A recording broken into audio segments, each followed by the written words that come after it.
कि हमारी ये जो 9 रात्रि हैं, इनमें हर एक रात्रि में एक एनर्जी है माँ दुर्गा की। बाहरी बातें तो बाद में आती हैं। जब तक हम किसी भी बात के साथ अपने अंतर से नहीं जुड़ते, हम उसे प्रस्तुत कर ही नहीं सकते। बच्चा अपने माँ के गर्भ में 9 महीने रहता है, तो हर एक महीने उसका डेवलपमेंट होता है। तो हम इस 9 रात्रि को, 9 एनर्जीज को समझ सकते हैं कि जब एक बच्चा इस दुनिया में आता है तो क्या वो अपनी सारे अंदर 9 एनर्जीज लेकर आता है। जैसे माँ के गर्भ में 9 महीने में बच्चा बनता है, ऐसे ही हम इन 9 दिनों में अपने आंतरिक विकास को प्राप्त करते हैं।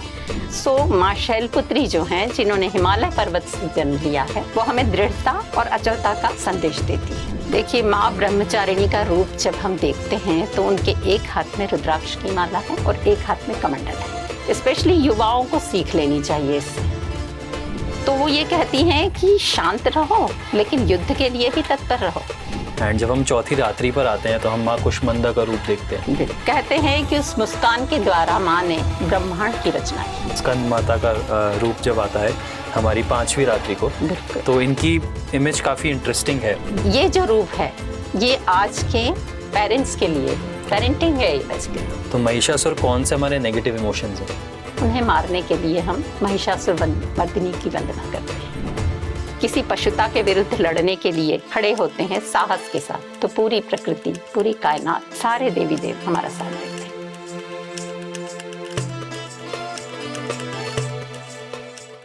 नमस्कार, welcome to our show raising consciousness. हमारे सारे व्यूअर्स को नवरात्रि की शुभकामनाएं। एक बहुत ही इम्पॉर्टेंट फेस्टिवल हमारे हिंदू ट्रेडिशन में, जो कि बहुत ही डिवोशन के साथ मनाया जाता है और हर एक हाउस होल्डर बनाता है। और यहाँ पे इस फेस्टिवल में हम फास्ट करते हैं, रिचुअल्स करते हैं अच्छे से, ये हम सबको पता है।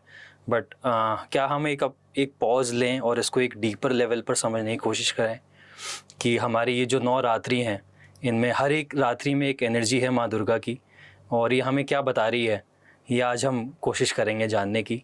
क्योंकि ये जो भी एक लेसन है, ये एटर्नल लेसन है। हर एक युग में इस लेसन को अपनाया जा सकता है और शामिल करा जा सकता है हमारी ज़िंदगी में। ये वीडियो जो भी एक हाउस होल्डर सुन रहे हैं, पेरेंट्स सुन रहे हैं, प्रोफेशनल सुन रहे हैं, मैं उनसे दरख्वास्त करूँगा कि ये जो भी लेसन्स है अपनी लाइफ में ज़रूर शामिल कीजिए। हम इन सब रूप का एसोटेरिक मीनिंग समझने की कोशिश करेंगे आज हमारे साथ जुड़ी हैं मिसेस शैल जोशी, जिनको हिंदी टीचिंग में बहुत ज़्यादा एक्सपीरियंस है। मैम ने जवाहर कला केंद्र, जयपुर, मध्य प्रदेश और उदयपुर में बहुत सारे प्लेस करे हैं। एंड मैम बहुत ही अच्छी स्क्रिप्ट राइटर और एक डायरेक्टर भी हैं, एंड एक बहुत ही अच्छी हिंदी पोएटिस भी हैं, जो आप इस एपिसोड में देखेंगे। नमस्कार ma'am, welcome to our show. नमस्कार। It is an honour to have you ma'am. And ma'am, मैं ये कॉन्वर्सेशन स्टार्ट करना चाहूँगा। मैं आपके एक्सपीरियंस से पहले समझना चाहूँगा कि आपने इतने सारे प्लेस करे हमारे माइथोलॉजी में और हमारे ग्रंथों पे, रामायण, महाभारत, इसमें इतने सारे कैरेक्टर्स हैं, इतने सारी सब में क्वालिटीज़ हैं। तो क्या कभी ऐसा हुआ है जब आप ये लिख रहे थे तो आपने कभी सोचा हो कि ये बाहरी इवेंट तो हुआ ही है, लेकिन ये सब चीज़ें मेरे अंदर भी चलती हैं? हाँ, मैं जब भी मैंने कुछ लिखा या मैंने कुछ किया या कोई शो दिए, तो हमेशा मैंने यही देखा कि मैं पहले उससे आंतरिक तौर पे जुड़ी हूँ। बाहरी बातें तो बाद में आती हैं। जब तक हम किसी भी बात के साथ अपने अंतर से नहीं जुड़ते, हम उसे प्रस्तुत कर ही नहीं सकते।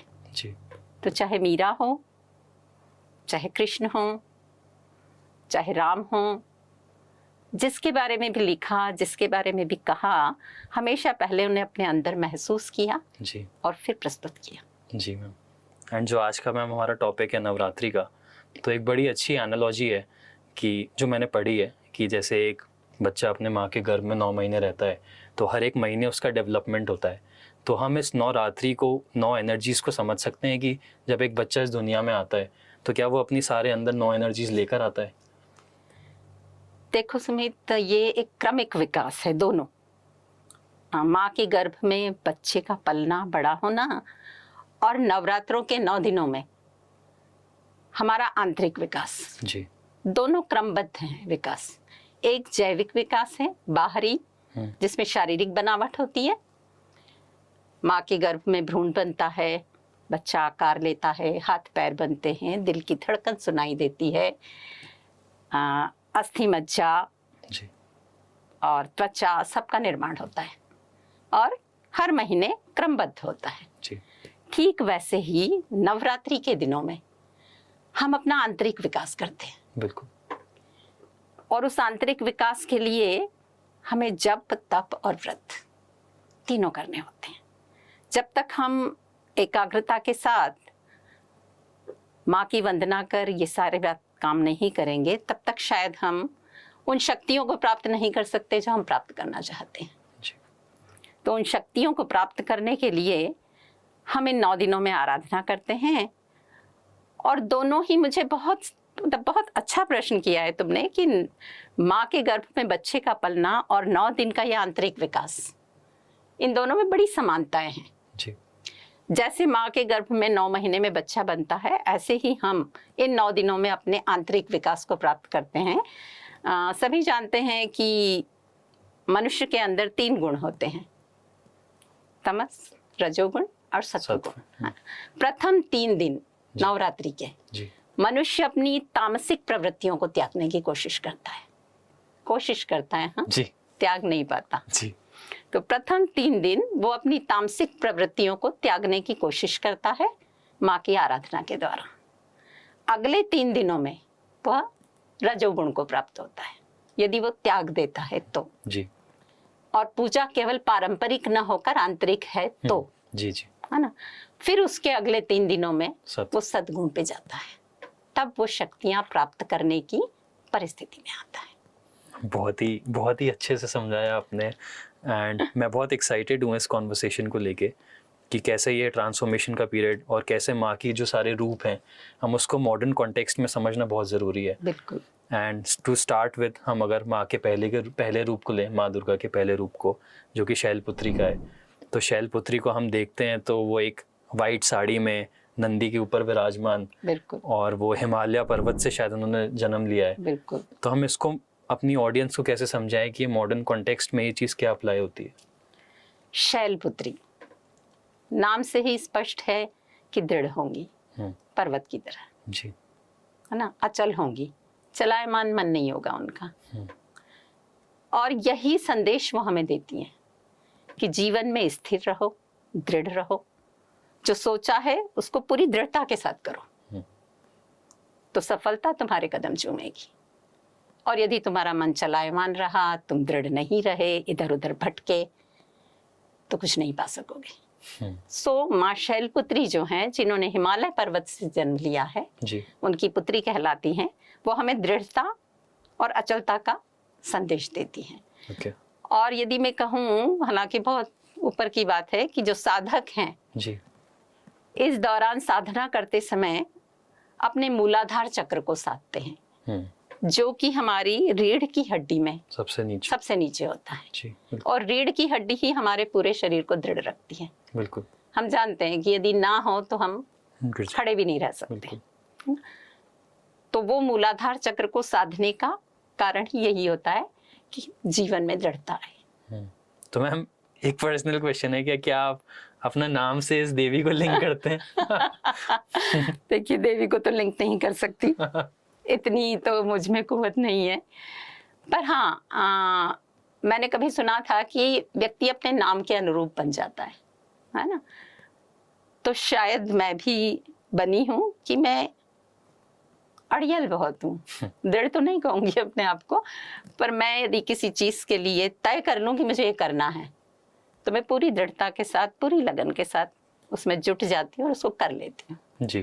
एंड मैम, जो हम ये बात कर रहे हैं, ये कोई जेंडर स्पेसिफिक नहीं है, ये मेल्स पे भी अप्लाई होती है, फीमेल्स पे भी अप्लाई। बिल्कुल। एंड जब हम आगे बढ़ते हैं, जब हम दूसरी रात्रि में हम माँ ब्रह्मचारिणी को पूछते हैं, तो इस वर्ड से ही काफ़ी क्लियर होता है कि वो ब्रह्मचार्य का वो दिखाना चाह रही हैं इसको, तो जिसका मतलब सेलिबेसी भी होता है। बट आजकल की दुनिया में डिस्ट्रैक्शन इतना है, तो लोग फोकस इतना नहीं रह पाते हैं। तो इस माँ के रूप को हम कैसे इस लाइफ में अभी ला पाए?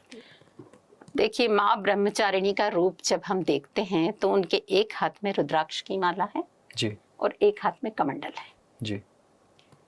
स्पेशली युवाओं को सीख लेनी चाहिए इससे कि आप एकाग्रता रखिए और माया मोह को त्याग दीजिए, भौतिकवाद में मत उलझिए जी, और एकाग्रता के साथ अपने लक्ष्य की प्राप्ति की कोशिश कीजिए, तो लक्ष्य आपके कदम चूमेगा, मंजिल आपके सामने होगी और आपको वहां तक पहुंचने से कोई नहीं रोक सकता। मतलब क्या ये रुद्राक्ष ये दिखाती है अगर हम जप करें तो हमारा कंसंट्रेशन और बढ़ेगा? बिल्कुल। जब जो होता है उसका कारण, रुद्राक्ष की माला फेरने का कारण ही यही है कि आप एकाग्रता के साथ अपने ईश्वर को, अपने आराध्य को याद करते हैं। जी। मन भटकता नहीं है क्योंकि आपका पूरा ध्यान उस माला पर होता है। और आप जब हर बार माला फेरते हैं तो आपके दिमाग में रहता है कि मैं आराधना कर रहा हूं।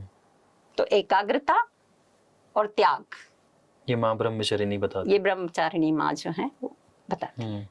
एंड जब हम तीसरी रात्रि पर आते हैं तो हम माँ चंद्रघंटा का रूप देखते हैं। तो जिनके पिक्चर में हम देखते हैं उनके 10 हाथ हैं और शायद उनके माथे के ऊपर चंद्रमा है।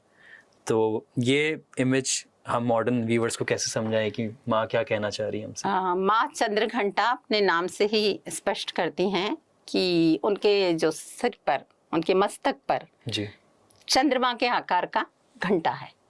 चंद्रमा शांति का प्रतीक है, हम सब जानते हैं। वो हमें कूल रहना सिखाता है ना, हमें सिखाता है कि शांत रहो जीवन में। पर साथ में माँ के 10 हाथ हैं और हर हाथ में शस्त्र हैं। अच्छा।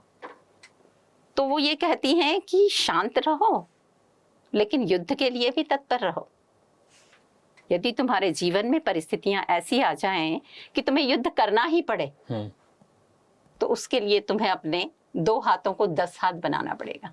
एक तरह से पूरा बैलेंस बताया, पूरा बैलेंस बताया कि आप ये मत समझो कि जीवन बस एक शांत जीवन ही सब कुछ है। आपके जीवन में उतार चढ़ाव, उथल पुथल सब होंगी। यदि आपने मानव शरीर प्राप्त किया है तो आप इन सारी परिस्थितियों से गुजरेंगे। जी। जीवन में लहरें आएंगी, लहरें जाएंगी, आपको हर चीज का सामना करना पड़ेगा। तो वो कहती हैं कि शांत और स्थिर रहते हुए भी इन सारी बातों के लिए तैयार रहो। मैम, ये जो आप चीज़ें बता रही हैं मॉडर्न कॉन्टेक्स्ट में बहुत ही इंटरेस्टिंग और इम्पोर्टेंट है। एंड जब हम चौथी रात्रि पर आते हैं तो हम माँ कुष्मांडा का रूप देखते हैं। बिल्कुल। तो हम इसके नाम से ही समझते हैं कि वो शायद कुछ खुशी से इसका लिंक है, क्रिएटिविटी, पॉजिटिविटी से लिंक है। क्या मैं इसको सही समझ रहा हूँ?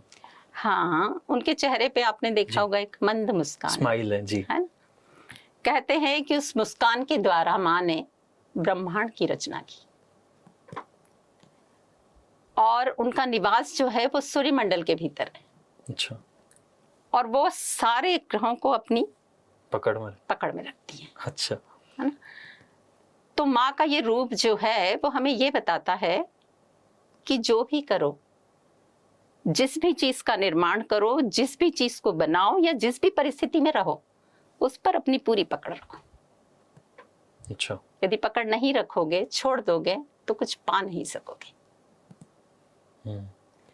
तो मैं जहां तक समझी हूँ, कुष्मांडा माँ का जो ये रूप है जिन्होंने की ब्रह्मांड की रचना की है, वो कहती हैं कि ये सारे काम तुम मानवता की भलाई के लिए करो, अहंकार के लिए नहीं। ये बात नहीं कि मेरे पास सब कुछ है और सब मेरे सारी शक्तियां मेरे अंदर निहित हैं। शक्तियां आप प्राप्त करो और उससे मानवता की भलाई करो। मतलब आप सिर्फ एक मीडियम बन जाओ और सोसाइटी की सर्विस करो। आप सिर्फ साधन हैं, वैसे भी आप सिर्फ साधन हैं। जी बिल्कुल। उसके अलावा आप कुछ हैं ही नहीं। यदि आप सोचते हैं कि मैं साधन से ऊपर कुछ हूँ फिर पता तो ये क्या कहूँ। एंड मैम जब आगे बढ़ते हैं तो हम माँ स्कंद माँ का, मैं नाम सही बोल रहा हूँ? बिल्कुल, स्कंद माता। स्कंद माता का रूप जब आता है हमारी 5वीं रात्रि को, बिल्कुल, तो इनकी इमेज काफी इंटरेस्टिंग है। तो इनके गोद पर कार्तिकेय जी सवार हैं, बिल्कुल, जो कि जिनमें बच्चे का रूप है, बच्चे का रूप है। और इनके एक हाथ में शायद कमल है और एक में एक शस्त्र भी है। तो अगर ऐसा है, अगर मैं कहीं गलत हूँ तो प्लीज मुझे करेक्ट ये करिए। बिना शस्त्र के हैं वैसे। अच्छा। हाँ, तो ये क्या बताना चाह रही है माँ इसमें? ये जो रूप है ये आज के पेरेंट्स के लिए है। पेरेंटिंग है ये बेसिकली। लीडरशिप है। पेरेंट्स किस तरह अपने बच्चों का पालन पोषण करें, ओके, है ना? क्योंकि तारकासुर के वध के लिए उन्होंने कार्तिकेय को प्रशिक्षित किया था माँ ने। उन्हें गॉड ऑफ वॉर भी वो कहा। चाहती तो वो स्वयं भी लड़ सकती थी जी, लेकिन होता है ना कि हम अपने बच्चे को भी तैयार करते हैं जिंदगी के लिए। जी। तो ये रूप हमें बताता है कि हालांकि उन्होंने गोद में बैठा रखा है पर उन्होंने शिक्षा दी उसे युद्ध की। अच्छा। कार्तिकेय को जी। स्कंद भी कहा जाता है जिन्हें। हम्म। तो उन्होंने ये बताया कि हमें अपने बच्चों को सिर्फ छाया में रखकर नहीं पालना चाहिए, जिंदगी की कड़ी धूप में तपाओ, युद्ध के लिए हमेशा तैयार रखो। हम सब कर सकते हैं, लेकिन हमें उन्हें तैयार करना है इस सब करने के लिए। तो पेरेंट्स के लिए एक बहुत बड़ी सीख है ये मेरे हिसाब से। वरना वो चक्र चलेगा नहीं, चलेगा ही नहीं, रुक जाएगा क्योंकि सब आप यदि फ्रंट में आ गए तो बच्चा तो कभी कुछ कर ही नहीं पाएगा। बिल्कुल। इसलिए उन्होंने उन्हें आगे रखा, उन्हें युद्ध के लिए प्रशिक्षित किया और तारकासुर का वध करवाया, दानवी असुरी शक्तियों से उन्हें लड़वाया जी, और विजय दिलवाई। तो मैम हम आगे बढ़ते हुए जब छठी रात्रि पर आते हैं तो हम माँ कात्यायनी का रूप देखते हैं। कात्यायनी सॉरी। तो हम उसमें देखते हैं मैम कि एक बहुत उनकी फेमस स्टोरी है जहाँ पे उन्होंने महिषासुर से वध किया है। तो मैं ये समझना चाहूँगा कि ये जो वध है ये पूरा इंटरनल है, तो महिषासुर कौन से हमारे नेगेटिव इमोशंस हैं? पशुता, उसका सिर ही भैंसे का था। अच्छा। तो हमारे अंदर की जो पाश्विक प्रवृत्तियां हैं उन्हें मारने के लिए हम महिषासुर मर्दिनी की वंदना करते हैं। अच्छा। क्योंकि उन्होंने महिषासुर का वध किया था जिसने कि आतंक फैला रखा था जी। और यदि तुम्हें याद हो तो महिषासुर मर्दिनी को जब उनका अवतरण हुआ तो उन्हें सारे देवताओं ने अपने अस्त्र शस्त्र दिए थे महिषासुर से लड़ने के लिए, माँ को। अच्छा। माँ को। तो यदि जीवन में हम किसी पशुता के विरुद्ध लड़ने के लिए खड़े होते हैं साहस के साथ, तो पूरी प्रकृति, पूरी कायनात साथ देती, सारे देवी देवता हमारा साथ देते हैं। मतलब इसमें तब हम लड़ पाते हैं जी। इसमें हम ये भी बताना चाह रहे हैं कि हम अधर्म के विरुद्ध हमेशा लड़ें। हम हमेशा अधर्म के खिलाफ खड़े रहें, हर बुराई की जड़ में जाएं, उसे पहचानें और उसे जड़ से मिटाने का प्रयास करें जी। क्योंकि ऊपरी तौर पर यदि आपने कटिंग की, घास को ऊपर से काट दिया तो वो फिर ग्रो हो जाएगी। बिल्कुल। तो हमें रूट से खत्म करना है बुराइयों को। बिल्कुल, बहुत डीप मीनिंग है इसके पीछे मैम। एंड जब हम 7वीं रात्रि पर आते हैं तो माँ का बहुत फियर्स फॉर्म दिखता है हमको काल रात्रि के रूप में, बिल्कुल, जिसमें वो गुस्से से काली हो चुकी हैं एंड उनकी जीभ बाहर है, हमें खून के छींटे दिखते हैं और एक हाथ पे हम स्कल देखते हैं। बिल्कुल। तो ये इतना फियर्स फॉर्म जो कि आज की शायद जनरेशन में, आज के टाइम में ज़्यादा पूजा भी जाता है, तो ये आपको ये चीज़ क्या बताती है इस माँ के रूप के बारे में? माँ काल रात्रि अपने पूरे भयानक रूप में है। ये जो माँ का रूप है ये बहुत भयावह है, अंधकार है बिल्कुल चारों तरफ। पर आपने देखा होगा उनके गले में एक विद्युत माला चमकती रहती है जी। और उनके मुंह से, कान से, आंखों से, त्रिनेत्री है वो, अग्नि निकलती रहती है। मतलब वो अंदर से रोशन है, ऊपर से काली है। अंधकार का यहाँ पर वो दिखा रही हैं, अंधकार में जो दुनिया है, जो जगत है, उसमें कैसे रोशनी भरी जाए। उन्होंने ये रूप कहते हैं रक्त बीज जी, दानव को मारने के लिए किया था, जिसकी यदि एक भी बूंद रक्त की नीचे गिरती थी तो एक और दानव पैदा हो जाता था। तो माँ कालरात्रि ने उस सारे रक्त को पी लिया और दानव का अंत कर दिया। तो जब भी आपको किसी पशुता या पाश्विक प्रवृत्तियों के प्रति लड़ना है तो आपको अपना रूप तो आक्रामक करना ही होगा। ये हमें माँ का ये रूप बताता है। आजकल की टाइम्स में जो इतने क्राइम्स हो रहे हैं, रेप हो रहा है, ये वाला फॉर्म बहुत ज़रूरी है अपनाना, बहुत ज़रूरी है। जब हम पढ़ते हैं छोटी छोटी बच्चियों के साथ बलात्कार होते हैं, भ्रूण हत्याएं होती हैं, पारिवारिक हिंसा होती है स्त्रियों के साथ, तो स्त्रियां दबे छुपे स्वर में विरोध नहीं कर सकती, उन्हें आक्रामक होना होगा। बिल्कुल। और इसके लिए मैंने कुछ पंक्तियां लिखी हैं, यदि इजाजत हो तो मैं कहूं। डरो मत तुम, मरो मत तुम। उनसे कहती हूँ कि डरने की जरूरत नहीं है, मरने की भी जरूरत नहीं है। जो आत्महत्याएं कर लेती हैं स्त्रियां डर के मारे, तो मैं कहती हूँ डरो मत तुम, मरो मत तुम, जाना है तुमको कहाँ। डरो मत तुम, मरो मत तुम, जाना है तुमको कहाँ। अब उठाओ ये मशालें, फूंक दो तुम ये जहां, जिंदा रहना है तुम्हें तो कालीबन थिर कोई। ये मैंने माँ की कालरात्रि रूप से ही लिखा है। ब्यूटीफुल, बिल्कुल, हम बिल्कुल एप्ट है। यदि आपको जिंदा रहना है तो आपको अपना आक्रामक रूप दिखाना ही होगा। बिल्कुल। तो माँ कालरात्रि हमें ये अपने रूप से हमें ये बताती हैं कि यदि आपको बुराई के प्रति लड़ना है, और फिर यहाँ मैं वापस वही कहूंगी कि उन्होंने रक्त बीज के रक्त को ही खत्म कर दिया, मतलब जड़ से, रूट से बुराई को खत्म कर दिया, तो वो फिर जन्म ले ही नहीं पाया। बिल्कुल मैम। एंड मैम जब हम नेक्स्ट माँ के रूप में आते हैं तो बट ये भी जैसे हम बात कर रहे हैं तो एक बिल्कुल एवोल्यूशन की स्टेट है।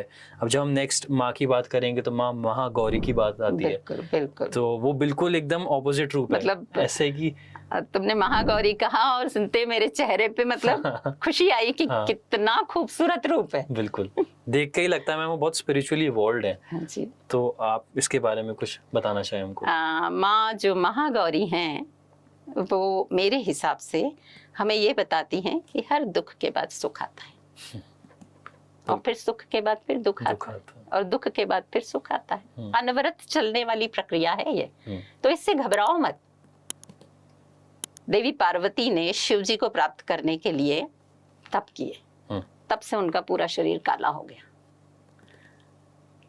गंगा जल की छुअन से, पवित्रता से उन्होंने माँ महागौरी का रूप पाया। अच्छा।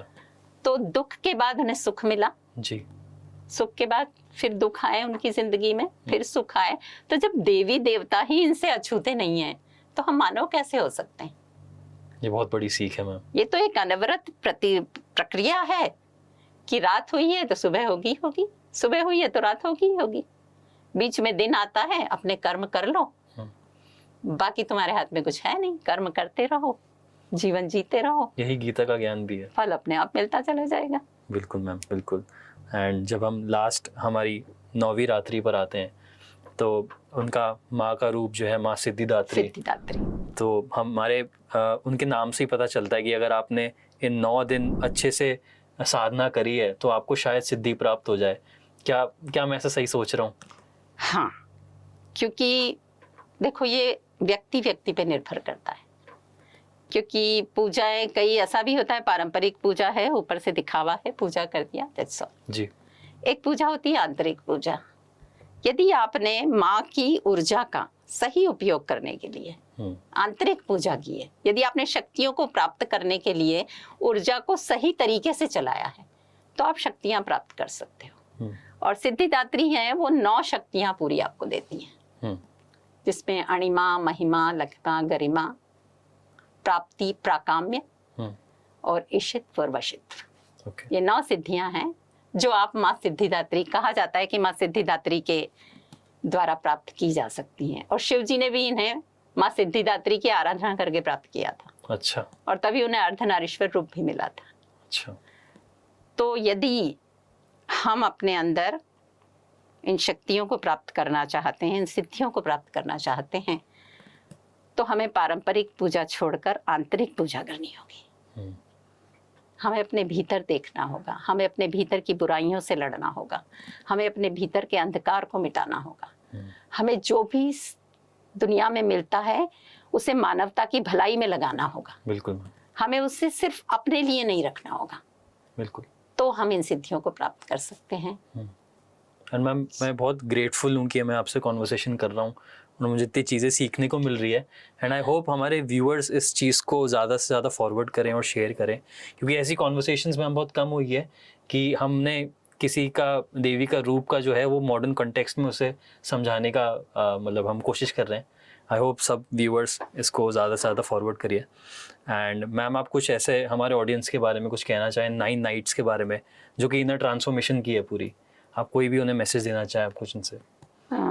मैं अपनी एक कविता के द्वारा ये सारी बातें आपको बताना चाहूँगी कि माँ किस तरह आप पर कृपा करती है, या माँ कहूँ या शक्ति कहूँ, बेसिकली पूरे संसार को एक शक्ति चलाती है। उसे आप माँ दुर्गा कहो या कृष्ण कहो या राम कहो या कुछ और कहो या बुद्ध कहो या गौतम को, कुछ भी कह लो आप, पूरी सृष्टि को एक शक्ति चलाती है और हर व्यक्ति अपने तरह से उसके रूप को पूजता है। तो मैं नवरात्रों में आराधना करती हूँ, तो आराधना करते समय एक बार मेरे मन में कुछ इस तरह के ख्याल आए जो मैं आपको सुनाना चाहूँगी। माँ, तेरी ये 9 दिनों की वंदना, माँ तेरी ये 9 दिनों की वंदना कितने ही स्पंदनों से भर देती है मुझे, कितने ही स्पंदनों से भर देती है मुझे। देती है पंख अपने आप को अतिक्रांत कर दिगंत तक उड़ने के लिए। माँ तेरी ये 9 दिनों की वंदना कितने ही स्पंदनों से भर देती है मुझे। देती है पंख अपने आप को अतिक्रांत कर दिगंत तक उड़ने के लिए, अपने ही भीतर मुड़ने के लिए, क्योंकि ये एक आंतरिक पूजा है। अपने ही भीतर मुड़ने के लिए युक्ति बताती है मुझे, युक्ति बताती है मुझे। साहस है भरती, शक्ति है देती, आह्लादित है करती। साहस है भरती, शक्ति है देती, आह्लादित है करती। मानो तू बूंदे हैं मैं धरती, मानो तू बूंदे हैं मैं धरती।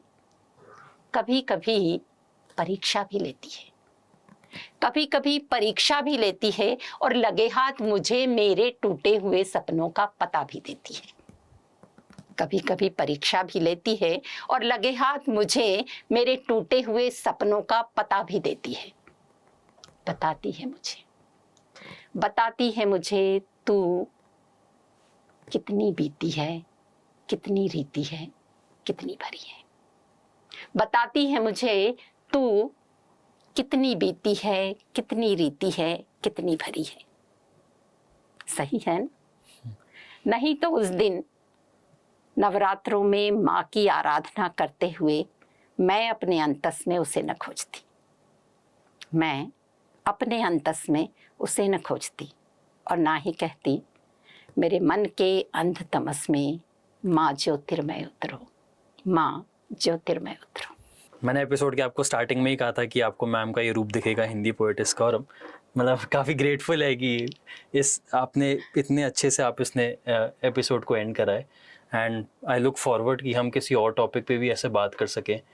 अगर आपको इच्छा हो तो हम नेक्स्ट। मैं सुमित आपकी शुक्रगुजार हूँ कि आपने मुझे बुलाया और बरसों से जो सारी चीजें मुझसे छूटी हुई थी उन्हें फिर से मेरे द्वारा शुरू करवाया। मैम अगर कोई ऐसा नेक्स्ट टॉपिक अगर हम किसी पे बात करना चाहे तो आप किस में इंटरेस्टेड हैं? हाँ, मैं सोचती हूँ, मैं कई बार मैंने ये विचार किया कि हम हमारी जो युवा पीढ़ी है जी, है ना, हम जो सीनियर्स लोग हैं, हम कहते रहते हैं किसी काम की नहीं है। ऐसा लेकिन मैं उनके अंदर पूरा दशावतार देखती हूँ।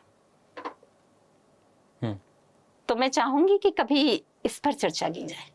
बिल्कुल मैम, दशावतार कि आज का युवा और दशावतार।